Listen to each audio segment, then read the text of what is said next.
ओम नमो भगवते वासुदेवाय नमः। प्रिय भक्तजनों, जो भी जन एकादशी का व्रत करते हैं उन्हें द्वादशी तिथि में सूर्योदय के बाद व्रत का पारण करना चाहिए।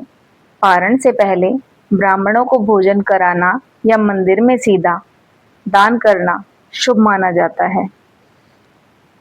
द्वादशी तिथि के दिन धूप दीप नैवेद्य से भगवान श्री हरि विष्णु और माता लक्ष्मी की पूजा की जाती है।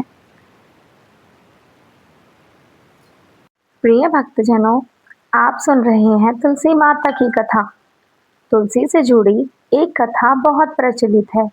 श्रीमद् देवी भागवत पुराण में इनके अवतरण की दिव्य लीला कथा भी बनाई गई है। एक बार शिव ने अपने तेज को समुद्र में फेंक दिया था। उससे एक महातेजस्वी बालक ने जन्म लिया। यह बालक आगे चलकर जालंधर के नाम से पराक्रमी दैत्य राजा बना। इसकी राजधानी का नाम जालंधर नगरी था। दैत्यराज कालनेमी की कन्या वृंदा का विवाह जालंधर से हुआ। जालंधर महाराक्षस था। अपनी सत्ता के मद में चूर उसने माता लक्ष्मी को पाने की कामना से युद्ध किया, परंतु समुद्र से ही उत्पन्न होने के कारण माता लक्ष्मी ने उसे अपने भाई के रूप में स्वीकार किया। वहां से पराजित होकर वह देवी पार्वती को पाने की लालसा से कैलाश पर्वत पर गया। भगवान देवादिदेव शिव का ही रूप धारण कर माता पार्वती के समीप गया, परंतु मां ने अपने योग बल से उसे तुरंत पहचान लिया और तभी वहां से अंतर्धान हो गई। देवी पार्वती ने क्रूर होकर सारा वृतांत भगवान विष्णु को सुनाया। जालंधर की पत्नी वृंदा अत्यंत पतिव्रता स्त्री थी। उसी के पतिव्रत धर्म की शक्ति से जालंधर न तो मारा जाता था और ना ही पराजित होता था। इसलिए जालंधर का नाश करने के लिए वृंदा के पतिव्रत धर्म को भंग करना बहुत जरूरी था। इसी कारण भगवान विष्णु ऋषि का वेश धारण कर वन में जा पहुंचे, जहां वृंदा अकेली भ्रमण कर रही थी। भगवान के साथ दो मायावी राक्षस भी थे, जिन्हें देखकर वृंदा भयभीत हो गई। ऋषि ने वृंदा के सामने पल में दोनों को भस्म कर दिया। उनकी शक्ति देखकर वृंदा ने कैलाश पर्वत पर महादेव के साथ युद्ध कर रहे अपने पति जालंधर के बारे में पूछा।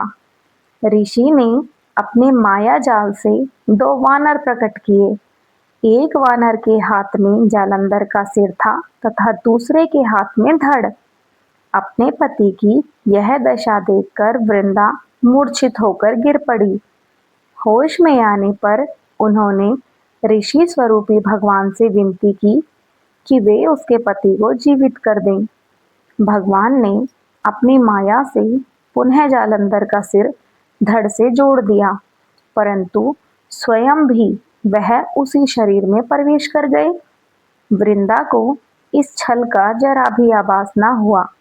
जालंधर बने भगवान के साथ वृंदा पतिव्रता का व्यवहार करने लगी, जिससे उसका सतीत्व भंग हो गया। ऐसा होते ही वृंदा का पति जालंधर युद्ध में हार गया। इस सारी लीला का जब वृंदा को पता चला तो उसने क्रूर होकर भगवान विष्णु को शिला होने का श्राप दे दिया तथा स्वयं सती हो गई। जहां वृंदा भस्म हुई वहां तुलसी का पौधा उगा। भगवान विष्णु ने वृंदा से कहा, हे वृंदा, तुम अपने सतीत्व के कारण मुझे लक्ष्मी से भी अधिक प्रिय हो गई हो। अब तुम तुलसी के रूप में सदा मेरे साथ रहोगी। जो मनुष्य भी मेरे शालिग्राम रूप के साथ तुलसी का विवाह करेगा, उसे इस लोक और परलोक में विपुल यश प्राप्त होगा। जिस घर में तुलसी होती है वहां यम के दूत भी असमय नहीं जा सकते। गंगा व नर्मदा के जल में स्नान तथा तुलसी का पूजन बराबर माना जाता है, चाहे मनुष्य कितना भी पापी क्यों ना हो।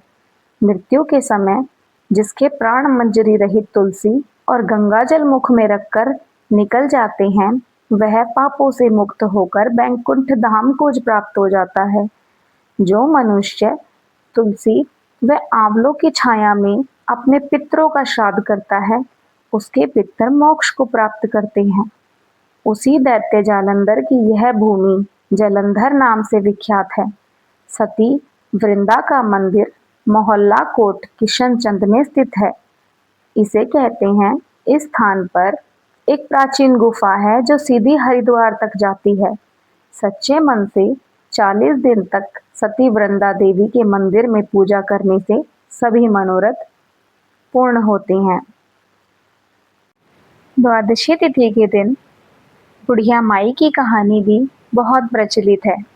एक बुढ़िया माई थी जो हमेशा तुलसी को सींचने जाती थी, और जब भी वह जाती तो तुलसी माता से कहती, हे तुलसी माता, सत की दाता, मैं तेरा बिरला सींचती हूँ, मुझे बहू दे, पीले रंग की धोती दे, मीठा ग्रास दे, बैकुंठ में वास दे, अच्छी मौत दे, चंदन का काठ दे, अच्छा राज दे, खाने को दाल भात दे, और 11 एकादशी के दिन कृष्ण का कांधा दे। बुढ़िया माँ की यह बातें सुनकर तुलसी माता सूखने लगी। तुलसी माता को यूं सूखते देख भगवान ने पूछा, हे तुलसी, तुम दिन प्रतिदिन क्यों सूखती जा रही हो? तुलसी माता ने कहा कि बस मेरे मन की मत पूछिए भगवान। भगवान ने कहा कि मैं नहीं पूछूंगा तो कौन पूछेगा? इस पर तुलसी माता कहती है कि एक बुढ़िया आती है और अपनी बात कहकर चली जाती है। मैं उसकी सभी बातें तो पूरी कर दूंगी, लेकिन कृष्ण जी का कंधा कहाँ से लाऊंगी? भगवान कृष्ण बोले कि वह मरेगी तो अपने आप ही मैं कंधा देने आऊंगा। तुम बुढ़िया माई से यह बात कह देना। इसके बाद बुढ़िया माई मर गई। बुढ़िया के मरने पर सारा गांव इकट्ठा हो गया और अंतिम संस्कार आने पर उसे उठाने लगे, लेकिन वह बहुत भारी हो गई, जिससे उसकी अर्थी टस से मस नहीं उठी। सभी बोले कि यह तो बहुत संस्कारी थी, बहुत पूजा पाठ करती थी, कोई पाप नहीं किया, फिर यह इतनी भारी कैसे हो गई? बूढ़े ब्राह्मण के वेश में भगवान आए और कहने लगे, यह भीड़ कैसी है?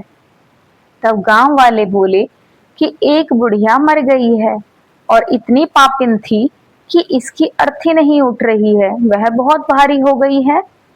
भगवान बोले कि मुझे इसके कान में कुछ कहने दो, फिर यह उठ जाएगी।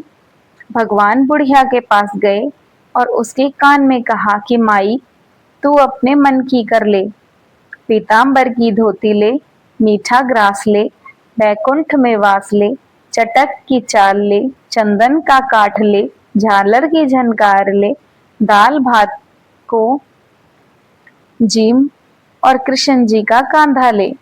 भगवान की सभी बातें सुनकर बुढ़िया माई हल्की हो गई।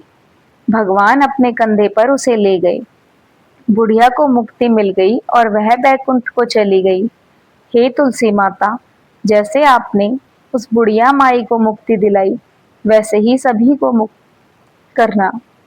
जैसे भगवान जी ने उन्हें कंधा दिया, वैसे हमें भी देना। कार्तिक स्नान के साथ तुलसी जी की पूजा का अत्यधिक महत्व होता है। इसी माह में भी तुलसी का विवाह भी कराया जाता है। जिन्हें कन्या संतान नहीं है, वह तुलसी जी का विवाह शालिग्राम जी से कराकर कन्या दान का सुख पाते हैं। तो प्रेम से बोलिए, श्री लक्ष्मी नारायण भगवान की जय।